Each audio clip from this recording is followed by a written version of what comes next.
Are the Titans the biggest Super Bowl sleepers right now?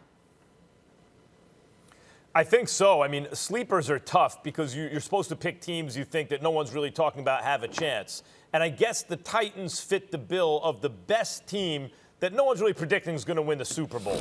I think that mainly comes down to the fact that we perceive Tannehill the way we do because we saw him for so long in a bad situation that we don't really believe he's actually excellent. But I really believe Tannehill's actually excellent. Is he Patrick Mahomes or Aaron Rodgers? No. Russell Wilson? No. But is he comparable to some of those quarterbacks in the next tier down? He is. And when he's been asked to step up, he's played well. He's really played very well. This is going on 2 years now. So, yes, there's Derrick Henry and the defense and all that. But I think people are sleeping on Tannehill and therefore sleeping on the Titans. If you're talking about an actual sleeper that no one is talking about to win the Super Bowl or at least get there, I'll give you one that'll shock you.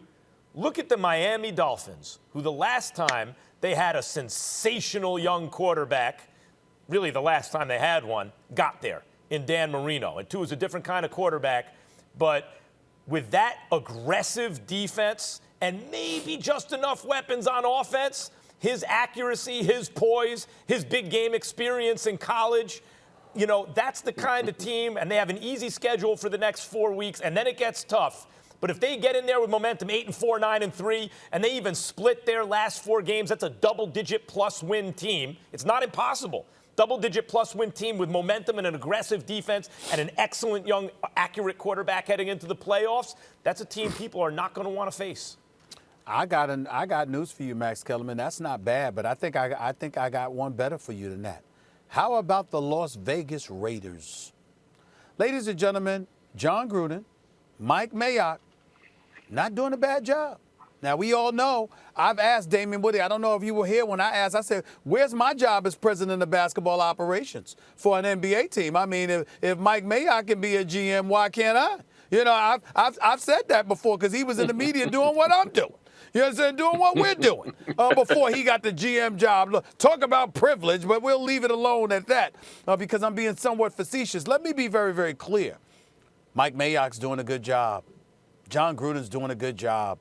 They're 5-3. Have y'all seen Derek Carr play? Derek Carr had something to prove. Derek Carr is completing nearly 70% of his passes. He's got 16 touchdowns, just 2 interceptions on the season. Josh Jacobs can run with that football, even though he needs to average better than 3.7 yards a carry. This kid, Darren Waller, can ball. Nelson Aguilar looks pretty damn good.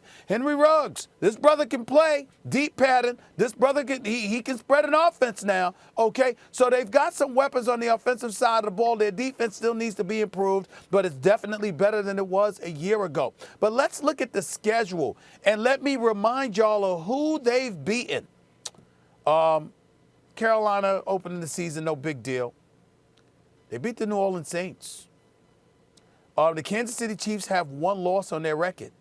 That was to the Las Vegas Raiders. And over the last 2 weeks, they've beaten the Browns and the Chargers. So I'm going to say it again. The Saints, the Kansas City Chiefs, and the Chargers. Now, I say the Chargers because we look at their record. Very deceptive. Anthony Lynn is in trouble because you can't keep losing double-digit leads with a rookie quarterback that's been playing the way that Justin Herbert has been playing. They've got talent on the Chargers. What the hell are you losing these games for, particularly when you got double-digit leads? But losing to them, or rather beating them, is a decent accomplishment. I'm looking at the Raiders right now on the come-up. And when we talk about a sleeper, somebody that can walk into an NFL stadium on any given Sunday and give it to you, they got the potential to give it to you. I can't rule out the Raiders. I like what I'm seeing. I like the job that John Gruden and Mike Mayock are doing, and they deserve props for that. I'm kind of pissed right now because Max hit on something that he alluded to. I'm going with the Miami Dolphins. If people haven't watched the Dolphins, you better go peep them out because the Dolphins are coming. You're talking about a team in the Miami Dolphins.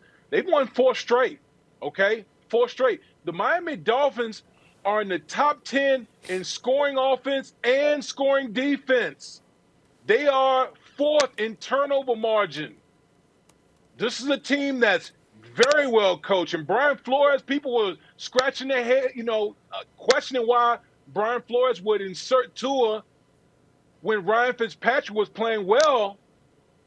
But if you watch that game last week against the Arizona Cardinals, you see why he inserted Tua Tagovailoa into the starting lineup, because he brings a different element to the passing game just at the quarterback position all around. Ladies and gentlemen, the Miami Dolphins are here. Very well coached team. They're not going anywhere. I'm telling you that right now. I will say this. I want to give props to Chris Greer. He's the general manager, African-American. We don't see many of those in the National Football League. I want to give major props to my coach of the year, which is Brian Flores, and the job that he's doing, African-American. We haven't seen many of those in the league in recent memory either. So definitely, I would love to give them props, no doubt about it.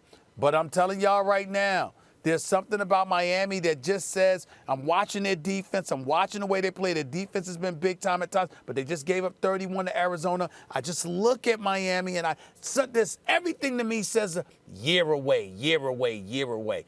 And when you talk about a sleeper, I'm looking at the Raiders, and I'm like, be a year. They might. Looking at the Raiders, and I'm like, the Raiders could do something right now if we sleep on them.